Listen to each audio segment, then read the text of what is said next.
Hi,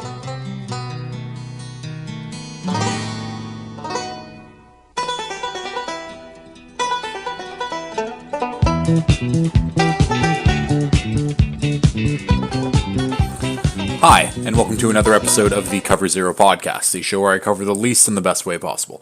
I'm your host, Jason Wells. Today is Friday, October 25th. Big week of NFL to preview here, almost at the midway point of the season. We get to see the battle of the first and second overall picks, Caleb Williams versus Jayden Daniels. Hopefully, fingers crossed, Jayden Daniels is playing in this one. Another big wide receiver trade to talk about. The Cowboys' best player has jury duty at the moment and might be out this Sunday. And Tua is back. And with Tua being back, so is my little bit of hope that we can still make the playoffs this season and still turn it around. My season could end on Sunday.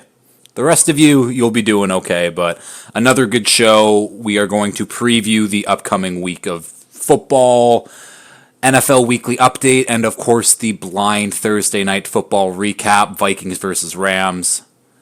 Let's just get into it, I guess. NFL Weekly Update.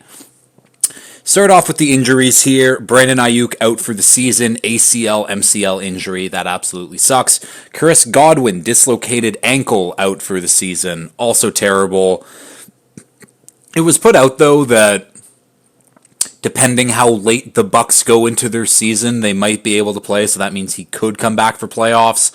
I doubt the Bucs are going to make it that far without Chris Godwin. And especially Mike Evans also out for the next 4 weeks with a hamstring injury. I don't think we have to really worry about the Bucs making a playoff run now. DK Metcalf is week to week with a knee injury. Dennis Gardeck, who, if you don't know that name, you haven't been listening to the show. I mentioned him a couple times. Journeyman vet edge for the Cardinals, tore his ACL. That's the Cardinals' best edge player. Weird to say that Dennis Gardeck is someone's best edge player, but he's out for the season. Wish him the best. AOC, Aiden O'Connell, is on the IR with a broken thumb. Jamel Dean, corner for the Bucs, went to IR with a hamstring injury. Orlando Brown Jr. has a sprained knee for the Bengals. Jalen Watson, the young corner for the Chiefs, fractured his ankle. And of course, the nasty man is done for the year with his Achilles. Woo. Love to see it. But yeah, that's kind of the injury updates. We got some guys potentially coming back this week too. But let's get into some of this NFL news from the past week. We got a decent amount to talk about, actually. Starting off with the big news here. DeAndre Hopkins is officially a Kansas City Chiefs. Goes to the Chiefs for a conditional 5th rounder. That 5th becomes a 4th if the Chiefs make a Super Bowl and Hopkins plays 60% of the snaps. Pretty likely, given the Chiefs' track record here. Listen, I'm still a fan of DeAndre Hopkins. Do I think he's the DeAndre Hopkins from a couple years ago, the Cardinals won, Texans hop? Definitely not. I went through it quickly in my head. I just kind of went through like the leading receivers this year, and DeAndre Hopkins is a fringe top 40 receiver for me right now. First of all, there's a lot of good receivers in the league. If you want to look it up and like go through your own thing, it's like, oh, DeAndre Hopkins, it's like DeAndre Hopkins top 40 receiver. He's still good. He's such an upgrade over anything the Chiefs have right now. Juju is hurt with his own hamstring injury. Sky Moore they just had to put on IR, and he's terrible anyways.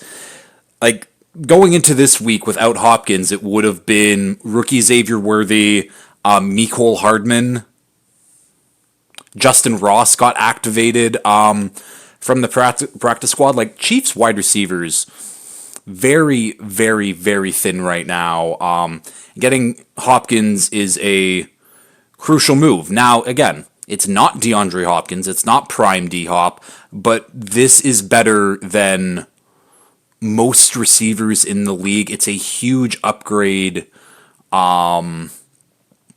Huge upgrade for the Chiefs in general, and no one should be really doubting that. I still think that Hopkins is going to be productive. Hell, he put up 1,000 yards last year with the Titans, and the Titans were absolutely ass last year. They're still ass. But yeah, good on Ran Carthon, the Titans GM for for moving off Hopkins, for realizing, like, hey, like, this team sucks. Let's sell what we can.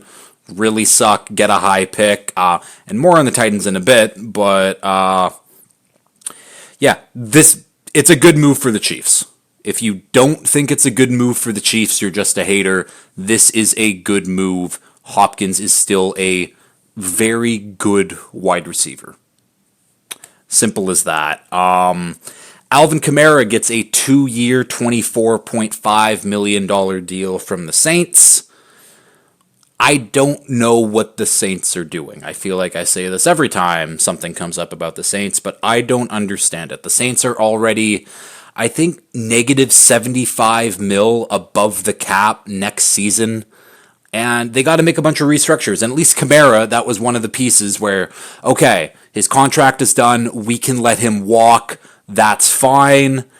But no, they decide to pay him, which somehow paying him $12 million AAV lowers his cap, because that's just how the restructures have worked. But move off your old talent. Like, I don't know why New Orleans continues to beat the shit out of this can, keeps kicking the can down the road for another day. This team is very bad. There are lots of holes across the entire roster.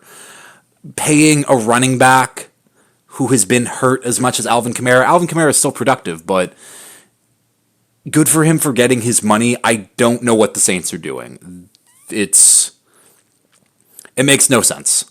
No sense whatsoever. Again, they're waiting for Dennis Allen and Mickey Loomis. Like, no one wants any of these jobs right now. No one wants to touch the Saints because everyone is old as fuck on the Saints, and everyone is just, it's not a good team. No, not a lot of good young talent. The Saints are awful. The Saints are awful and poorly run. Mickey Loomis needs to be fired too at this point for mismanaging everything since Drew Brees has retired. Yeah. Embarrassing for the Saints. Good for Alvin Kamara for getting that money. He deserves that money. But embarrassing for the Saints in general.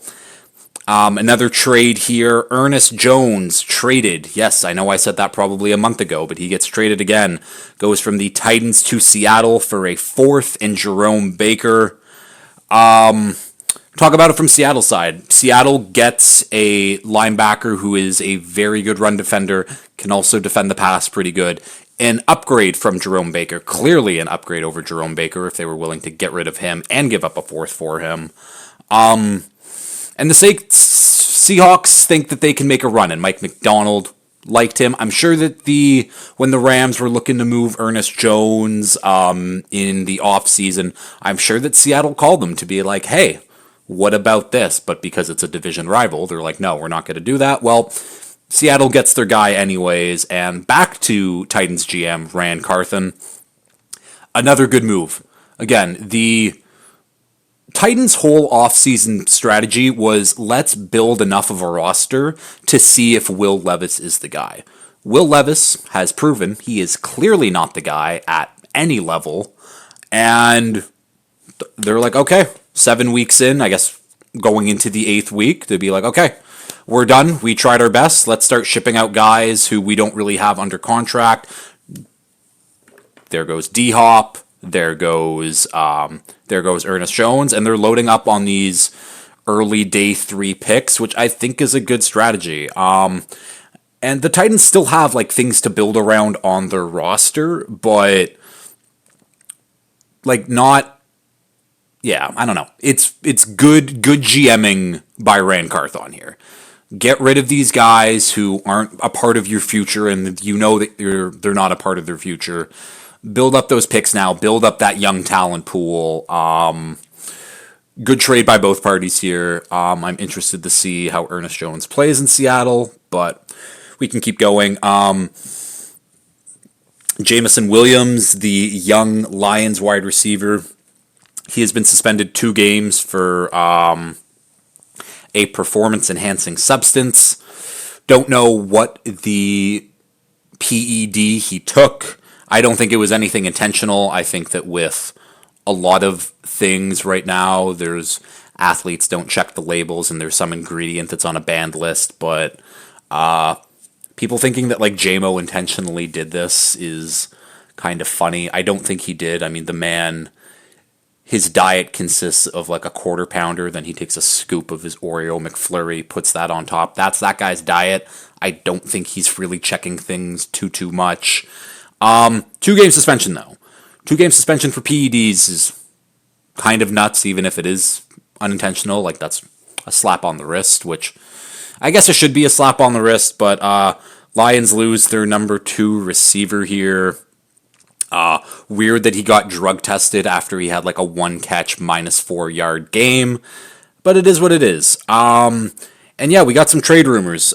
Cooper Kupp has been chopped around by the Rams, not teams inquiring from the Rams to be like, oh, like how much. But the Rams want a 2nd-round pick right now, and they're willing to take on some of that salary. The Chiefs looked into Cooper Kupp before making the trade for D-Hop, but they couldn't get the money to work, and they didn't want to give up that early of a pick, and I don't blame them. Getting a 1-year rental of Cooper Kupp, who is often injured at this point, unfortunately. Definitely a little rich, considering that Adams and Cooper both went for a 3rd. But that's someone to look out for. I'm sure that other teams are keeping their eyes open. Another guy on the trade block, Giants edge rusher Azeez Ojulari, who has been playing fairly well since Kayvon Thibodeau got injured, but it's another guy, and obviously this front office and coaching staff is more invested in Kayvon Thibodeau than they are Ojulari.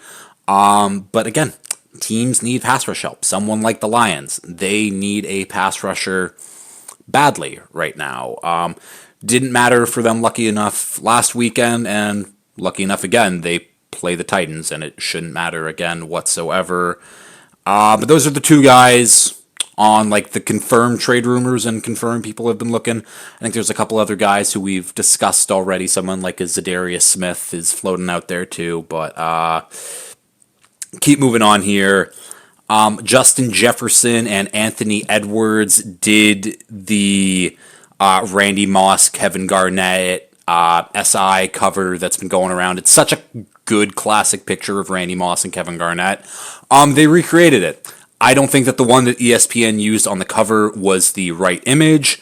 There was another one where Ant's got the mean mug, little half smile, and Jetta's rocking the sunglasses. Like that's the picture that I want. That's the picture that I will be printing off and putting somewhere on my gallery wall behind it, because it is a good picture. And I like Justin Jefferson, one of like the best receiver in the league. The things he's doing through his first, what is he now? This is his 5th year in the league. 2020, 2021, 2, 3, yeah. 5th year in the league. He's hitting like historic numbers. He is incredible. And Anthony Edwards is one of my favorite basketball players at the moment. I don't watch a lot of basketball because it really pisses me off how the NBA structures their league, but that's a whole other issue. But the other reason why I'm bringing this up is because they're doing some behind the scenes of the photo shoot, and I love how confident Anthony Edwards is about literally every single thing ever. He feels fully confident that he could train for the NFL and like go play. I think he said to Jetta's that if by 27 like he has a ring already, he's going to go try out for the NFL, which I think that NFL, because that was a big thing with Anthony Edwards when he was coming out of the draft too, that he loved football. Like football was his first love, and then basketball he was better at. I don't know. Anthony Edwards, very, very athletic, 6'7". I don't know where the fuck he would play, like wide receiver, like maybe, but he was joking that like, oh, they'd want him to bulk up and be a tight end, and he's not about that. But you gotta love the confidence from Anthony Edwards, and that picture will get put up somewhere, probably out of view, because the view is pretty good right now. Yeah, and then finally, the Texans signed Devin White after he got cut from the Eagles. Bit of a nothing signing, but Texans get Devin White, and Devin White is still a notable name at this point. That is the NFL Weekly Update. Let's get over now to the blind Thursday Night Football recap. We get Sean McVay versus his former protege, Kevin O'Connell. Now, Sean McVay has a million other proteges in the league, but Kevin O'Connell seems to be the cream of the crop of those proteges at the moment. Cooper Kupp made his return after his long absence. We almost got Puka Nacua. We almost even got TJ Hawkinson back in this one, but those guys are taking another week to rest here. But it did not matter. It didn't matter that Sean McVay was going against the guy who he taught everything. The Vikings roster is just simply better, and Brian Flores and this defense got it going. Cooper Kupp, it might be his last game at the Rams. He got his yards, he got his receptions, but wasn't enough. It wasn't enough at the end of the day. And like everyone, the Rams couldn't stop Justin Jefferson because it is very, very hard to stop that man. One bright spot for the Rams, I'll add, is that young defensive line. They had a tough test going against the Vikings offensive line and Christian Darrisaw. But hey, they looked pretty good. They rattled Sam Darnold a bit, but at the end of the day, it wasn't enough. Final score, 27-20 for the Vikings. Skol. That is the blind Thursday night football recap. Let's get into the Week 8 preview here. Finally, no fucking London games. I don't have to wake up early and pay attention to a boring-ass game. But we will start off with this one, though. My number 3 ranked Ravens going against the number 28 ranked Browns. Ravens minus 8.5, total set of 44.5. I think the Browns are the only team in the NFL who could lose their starting QB and move up in my power rankings. But yeah, Jameis Winston is in at starter. I'm very interested to see how he does. I went to go see what the odds are for Jameis Winston to throw an interception. It's minus 250. Yeah. Should be a fun one from the Browns. Unfortunately, they're playing against a Ravens team that has looked like an absolute juggernaut at this point. Zay Flowers is banged up, a little bit of an ankle sprain on Monday Night Football. He should be good to go, but I don't know. It's so hard to stop Lamar. It's so hard to stop Derrick Henry, and as good as I think that this Browns defense is, I don't think it really matters at the end of the day. Other interesting note from this one, Kevin Stefanski is giving up play calling duties to Ken Dorsey, their offensive coordinator, former offensive coordinator for the Bills last year. Weird move by Stefanski, because I think that everyone knows that the offense and how it looks isn't your fault.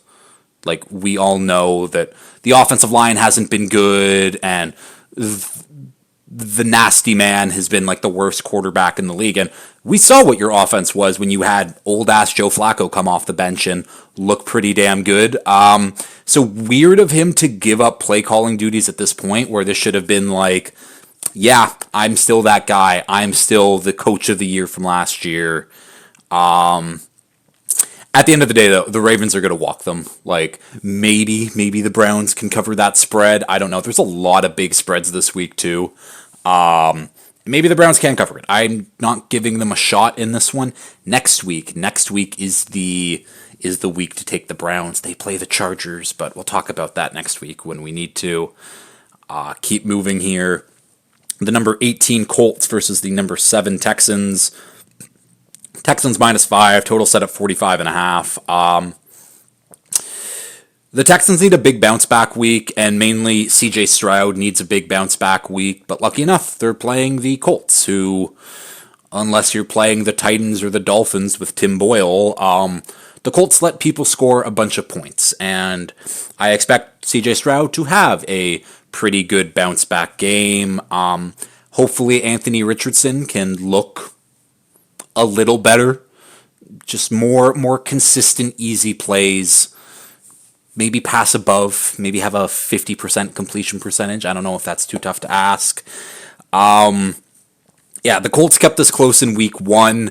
Jonathan Taylor, it looks like he's trending towards playing, which is nice, but yeah, the Texans should come away with this one. Tank Dell didn't get a catch last week. Maybe a bigger Tank Dell game. Maybe he starts playing a little bit better. Yeah. The over is probably something in this game to look for, especially if Jonathan Taylor is playing. Because again, Anthony Richardson at any moment could decide to go off and make some incredible rushing, incredible long, deep passes, and we'll see. Maybe they'll run Alec Pierce down there somewhere and throw him a 50-yard bomb that he can catch for a touchdown. Keep moving though. The number 5 Packers versus the number 21 Jaguars. Packers -4, total set at 49.5. Can Jordan Love stop throwing a bunch of interceptions? Maybe. We're going against a fairly easy Jags defense, even though they did get Tyson Campbell back. I don't know. This is one of those lines where it's like, oh, the Packers are the much better team. They've been playing such good football. But the Jags, I don't know. This is a trap line. I'm not taking the Packers in this one. I think the Packers are going to win this one, but I think that this is a trap line. I think that there's a chance where, again, if Jordan Love turns the ball over a million times and the Jags can capitalize on those turnovers, there's a way that the Jags can win this. I just don't see it happening in general. Go Tank Bigsby, my new RB1 after I traded away Kyren Williams. But I traded away Kyren Williams for Justin Jefferson, which is a good trade at the end of the day. Really not much to talk about in this one. It's a good team versus a bad team. The Jags are about to go on a gauntlet stretch of their schedule. I think it's they got the Packers, they got the Eagles, then I think they have the Lions and the Vikings. That sucks. That really sucks for them, and maybe they can squeak out a win here. I have my doubts, but maybe. Keep moving, though. The number 30 ranked Titans versus the number 2 ranked Lions. Lions -11, total set at 44.5. The Lions are going to win. I don't think I have much more to really say about that. The Lions are just much, much, much better than the Titans. The Titans are good against the run, but they're not good against everything. And Jared Goff and the Lions have been playing absolutely unbelievable football offensively. And lucky for the Lions defense, they get another easy opponent with Mason Rudolph, where they should be able to make some plays. I don't know. Simple as that. I don't have to spend much time talking about this one. Lions win easy. The number 10 Falcons versus the number 11 ranked Bucks. Falcons -2.5, total set of 46.5. It's crazy how in a couple weeks, how drastic these matchups have shifted. This was a great Thursday night football game from, I think, 3 weeks ago now at this point. And now the Bucks, no Mike Evans, no Chris Godwin. We'll see what rookie Jalen McMillan can do. Sterling Shepard still kicking around. Trey Palmer, who I think is in his second year. It's tough. It's tough. Maybe they can run the ball well against the Falcons, get Rachaad White, Bucky Irving, Sean Tucker going. Sean Tucker needs more touches. They need to ease. Get Rachaad White just out. Sean Tucker, Bucky Irving, those are your better running backs at the moment. I think the whole thing with Rachaad White is he's very good in pass protection, and it's like, I get it, but like,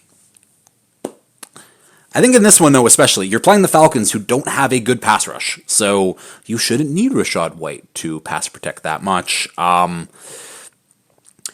I think it's just too much for the Falcons at the end of the day, or for the Bucks to overcome those losses. Yeah, taking the Falcons in this one, money line, not touching the other stuff, but Falcons should win this one.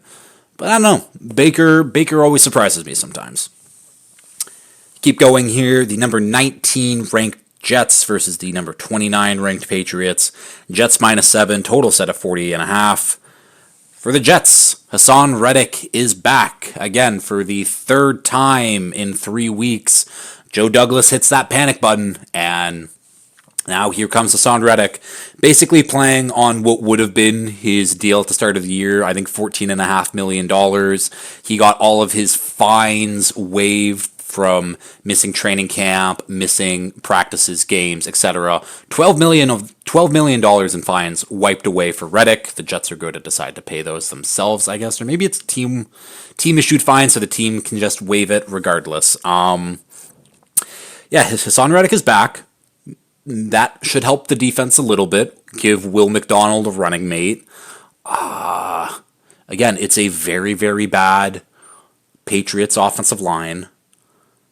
But the Packers or not the Packers, I'm thinking of Aaron Rodgers' old team. The Jets are just so dysfunctional right now. It's as simple as that. Luckily for them, I think that they're going to win this one. I want to take the Patriots. I want to bet the Patriots like +7, but this Patriots team isn't good. And you want to talk about dysfunctional? This Patriots wide receiver room is the biggest group of divas who have not done anything in the league. Literally not a single person in that receiver room is really an established good vet. Outside of Kendrick Bourne, but Kendrick Bourne is the only one to not apologize. Jalen Polk has complained about his usage. Pop Douglas has complained about his usage. Kayshon Boutte has complained about his usage. KJ Osborne, Jalen Reagor. None of these guys should be complaining whatsoever about how the Patriots decide to use them. It's as simple as that. The Pats are just funny. Drake May is good. But the Jets have too much talent for them to not beat this bad Patriots team. It's as simple as that. Next game up here, the number 20 Cardinals versus the number 24 ranked Dolphins. Dolphins -3.5, total set of 45.5. Tua is back. Thank God we have quarterback play again. And Tua, he had his press conference, sounded a little bit pissed off when people were asking about him. Oh, should he retire? Should he do this? Apparently, he's been symptom-free since the day after the game. I'm happy my quarterback is back. Let's just make that clear. I'm happy that Tua is going to be playing and going against a Cardinals defense that absolutely sucks. And this offense needs a win badly, and I think that we are going to get it relatively easy against the Cardinals. Bet the over on Tua yards. Bet the over on Tyreek yards. Tyreek touchdown. Offensive explosion in this one is what I'm going to say. Other thing on Tua, though. Someone asked him if he's going to wear a Guardian cap, and he just flat out said, no, I'm not. Personal choice. I get it. They're ugly. They're whatever. There's not enough data on them really to show if they really do prevent concussions a little less or the damage or whatever. But just make yourself safer, man. I don't know. Again, it's all happy Tua's back and whatever, but he's another hit away from getting starched. It's as simple as that, and I don't know if I can really be fully invested, fully brought back in when he is my quarterback. When it does one hit, he's gone again. Cardinals on the other side, though. Your defense sucks. Maybe start using Marvin Harrison as an actual weapon and not just a big X to run go balls and take away double teams for Michael Wilson and Greg Dortch. Drew Petzing, the offensive coordinator, has really annoyed me with how Marv has been used, because Marv has been getting open and Marv isn't doing the stuff that has made him great and elite at Ohio State. He is a very good route runner, a very, very good route runner, and they're just having the run deep. Run goes, run corners, run posts, run comebacks, no slants, no in-breaking routes, which is what he's really good at. Again, I don't want them to use Marvin Harrison effectively against us last week, but Marvin Harrison Sr. was a route technician in the NFL. You don't think his son can do the same? I don't know. That's just another rant about the Cardinals. And again, Marv should be getting used better. He hasn't been. He's not a bust. He's still very good. It's just that the game plan to get him the ball, for some reason, there isn't one. And they're fine with Michael Wilson and Greg Dortch getting a lot of the targets instead. That kills me. Next game up here, number 14 ranked Eagles versus the number 16 ranked Bengals. Bengals -2.5, total set of 47.5. This is the true loser leaves town game. I have no faith in whichever team loses this game. We got the Eagles on one side with the dysfunctional coaching staff and Nick Sirianni, who I think is a big loser, versus Zach Taylor, who looks like he's a Joe Burrow, Jamar Chase, T. Higgins merchant. That defense looks absolutely terrible. Also, sorry in the background if you hear Lucy. She is sleeping lovingly right now. Lovingly? Sleeping lovingly? That's a weird one. But yeah, she snores. So you might be able to pick up on the snoring in the background, and that's what that is. But back to this game. Yeah, Zach Taylor is a Joe Burrow, Chase, T. Higgins merchant. I don't like either coaching staffs in this one. But I like one roster way more than the other one, and that is the Eagles. Like, really, the Eagles win both matchups in the trenches by a wide margin. I think the Eagles have a better secondary. I think the Eagles have better actually, the Eagles don't have better linebackers because Logan Wilson and Jermaine Pratt are both very good. I think the weapons, I'd give the wedge in weapons overall to the Eagles. Receiving rooms, I think that's still equal. A.J. Brown, Devonta Smith versus Chase and Higgins. That's level. QB, I think realistically the only edge I give to the Bengals is in quarterback and linebackers. That's not good. Maybe a slight edge in coaching, but I don't think it matters any. Like the Eagles are just going to dominate this game in the trenches. I expect another big game from Saquon because he always gives us a big game. Yeah, I got the Eagles winning this one. They are going to be like my underdog pick of the week. I can't buy into this Bengals defense at all. I can barely buy into the Bengals offense, especially left tackle Orlando Brown Jr. does have a hurt knee right now. Their offensive line just isn't good anyways. So taking the Eagles in this one, we can keep going though. The number 26th ranked Saints versus the number 23 Chargers. Chargers -7, total set of 40 and a half. Another really, really bad game that the Chargers might be able to win. The Chargers' schedule so far has been the easiest fucking thing in the world, and it's been unbelievable, and unbelievable that they lost to the Cardinals on Monday night, too. We get another week of Spencer Rattler for the Saints. Hopefully he has a real weapon. Chris Olave, I think, was limited in practice, so that's kind of trending towards playing on Sunday, back from his concussion, which fairly big anyways. Yeah, I don't know though. Like Chargers 7 is a lot, and there's a world where, again, the Saints defense has a lot of good pieces on it. They've been playing really banged up. But if the defense plays well, this Chargers offense is very easy to stop. They only scored 15 against the Cardinals defense, which is one of the worst in the NFL. Is Spencer Rattler like maybe?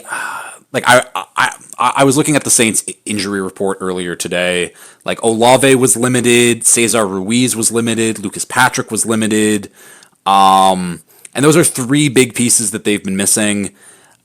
As long as it's not Mason Tipton, Marquez Valdes-Scantling, who they picked off waivers, and Bub Means. And I love Bub Means, and hopefully Bub Means is still starting for them, regardless if Chris Olave comes back. But I hope that Rattler has more to work with this week than he did last week against the Broncos. And the Chargers defense isn't very good either. I don't know. The Chargers shouldn't be 7-point favorites versus anyone. I think I'm leaning the Saints, but this might be the same thing as what I did with last Thursday Night Football where I picked the Saints. I'm going to think it through more. As of right now, I do like the Saints a little bit, +7. We'll see what happens Sunday. I'm not going to notify you what I'm doing with the Saints and Chargers pick because that's an insane thing for me to post about. But slight lean to the Saints anyways. Next game up, the number 6 ranked Bills versus the number 8 ranked Seahawks. Bills -3, total set of 46 and a half.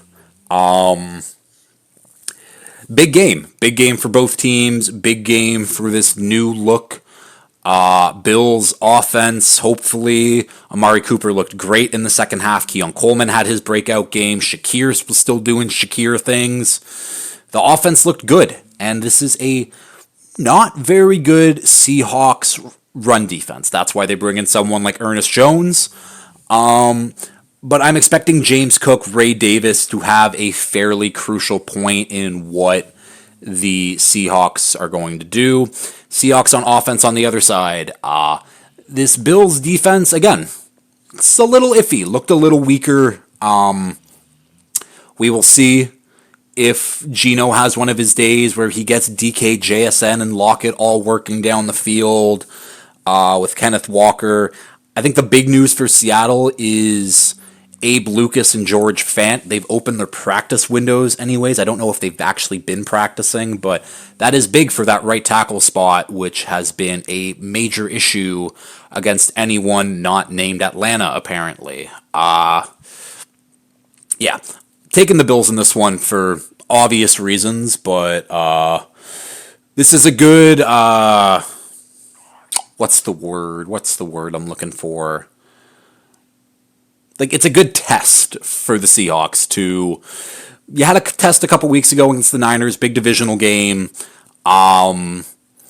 where it was actually closer than what the score looked like. Bills on the other side, like, this is another great matchup for the Seahawks to really prove themselves, test themselves out against. Yeah, got a text from Taysham that she'll be at Saint Laurent in 20 minutes. So I only got 5 more games to cover here. Next game up, the number 13 ranked Bears versus the number 12 ranked Commanders. Bears -3. I think that might be 2.5 now. Total set of 43.5. The battle of the 1 and 2 overall picks from this past draft. Both QBs look like they are their franchise guys. This is an exciting matchup. Unfortunately, Jayden Daniels might not be playing in one of them. He has his rib injuries where he was held out, and Marcus Mariota came in last week. And I like seeing Marcus Mariota play football, but Jayden Daniels is Jayden Daniels. Regardless, though, I think this is going to be a big Caleb game. I think that Caleb has looked better and better every week. Like week 1, they let Caleb take control of everything off the back, his protections, the hot routes, and throwing a rookie into the fire like that is tough, but it really is sink or swim. How are you going to do? And Caleb Williams is doing the breaststroke, doing the butterfly. He's graceful in the water swimming now. He looks great. And this Commanders defense fucking stinks. It's funny, though, that, like, every time it's like, oh yeah, like this Commanders defense sucks. How are they? And then they play a team like the Panthers where they only give up 7 points. Like, it's weird. Caleb Williams is going to score a lot of points on this team. Hopefully Jayden Daniels can play against the Bears in the secondary, and we'll see how this Bears run defense holds up against the very good Commanders rushing attack. But this game is all about Caleb and Jayden. And if Jayden isn't playing, then the Bears are going to smoke them. Next game up here, the number 1 ranked Chiefs versus the number 31 ranked Raiders. Chiefs -10s, total set of 41.5. I don't know, the Chiefs are going to win. This is basically like the Lions and Titans. I mean, the Raiders won this game last year, which probably got Antonio Pierce the job. There was multiple defensive scores in that one. I think some special team scores for the Raiders. I don't know. I think that Andy Reid is a little pissed off, and I'm sure that Pat Mahomes is equally pissed off that they lost that divisional game last year. And this game could get embarrassing, and embarrassing early because it is really about Max Crosby and Brock Bowers. If you can stop Max Crosby from sacking Pat Mahomes, your offense is going to have a good day. If you can stop Brock Bowers on offense, your defense is going to have a good day. And I think the Chiefs are, you know what? I think that the Chiefs can do it. That might be really bold of me to say, but I think that the Chiefs can beat the Raiders. Other thing about the Raiders. So yeah, Aiden O'Connell out or on IR anyways with a broken thumb. So they signed Desmond Ridder off the Cardinals practice squad, and Desmond Ridder getting a little teary-eyed in his, not press conference, but like the presser outside of his lockers, I don't know, during his media availability, I guess, but getting a little teary-eyed nonetheless. And it was funny though, because he's talking about, he's like, oh, and have my daughter ask me, it's like, Dad, where are you going? And he's like, I just have to go to Vegas. And just that interaction in general, the teary-eyed Desmond Ridder being like, I gotta go to Vegas, hun. Objectively funny. Good for Desmond Ridder for working his way back. Might even get some chance at playing time if Gardner Minshew falls apart a little bit more. Yeah, Chiefs are going to win this one easily. Next game up here, 32 ranked Panthers versus the number 22 ranked Broncos. Broncos minus 10, total set of 41.5.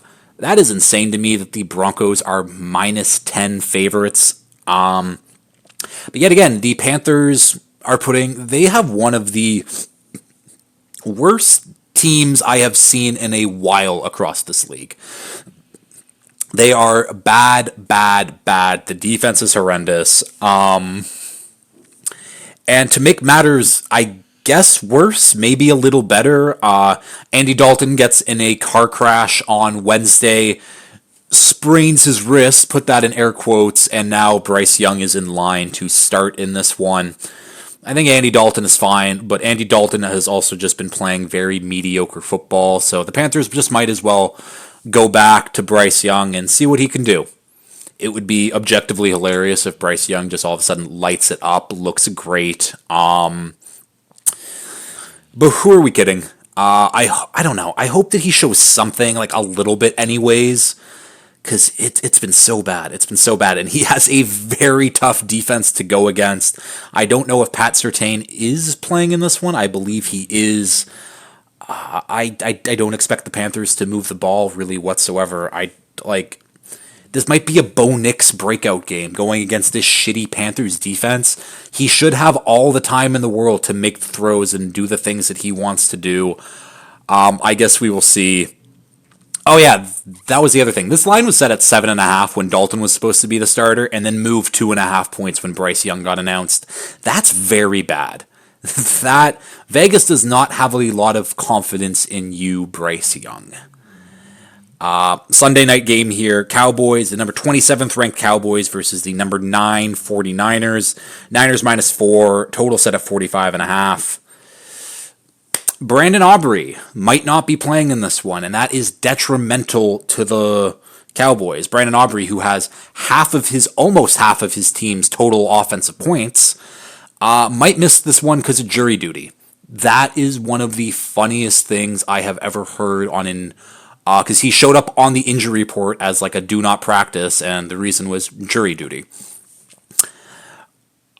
I hope he doesn't play, just because I think it's hilarious if an NFL kicker misses a game because of jury duty. It's also crazy that, I don't know, maybe the judge isn't a Cowboys fan and doesn't care that he has to miss his game or whatever, but I hope that Brandon Aubrey misses this one. And it's also it's crazy that out of all of the injuries that's happening in this one, Brandon Aubrey jury duty.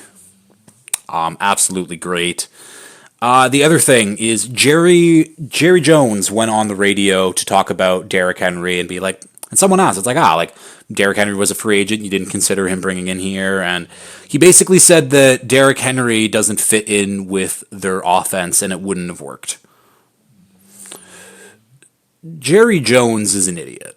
I don't care what he did in the 90s and how he built up Jerry World or whatever. Jerry Jones, when it comes to football, he is very, very stupid. He decided that no, going into the season with Rico Dowdle and old ass Ezekiel Elliott was the right way to go.